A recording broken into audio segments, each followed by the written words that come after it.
How to backup and restore Viber messages. Hello guys, this is Atticus and welcome back to another tutorial video.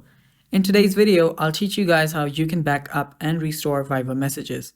Now before we start, if you're new to our channel, head down below and hit the subscribe button so you don't miss out on our future videos. Also press the bell icon so you get notified when we release our new videos. Now let us begin. First, open up your Viber app. After you tap on more, you'll get redirected to this page right here. Tap on settings, and after you tap on settings, head over to account. You will see the account option on the top. After you're on the account section, you will see Viber backup. Tap on Viber backup, and after you tap on it, you will see the backup now option. Now if you're on Android, you will need to connect to your Google Drive before you can back up. So tap on backup or connect to your your Google Drive, and after you tap on backup, it will start backing up your Viber. Now after your Viber backup is complete, you will get another option to restore your Viber messages or recover your Viber backup.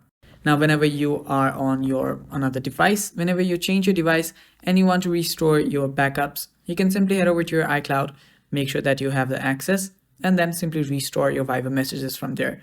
And that is how you do it, guys, and that is all for the video. Thanks for watching. I hope this video helped. Stay tuned for more, and bye-bye.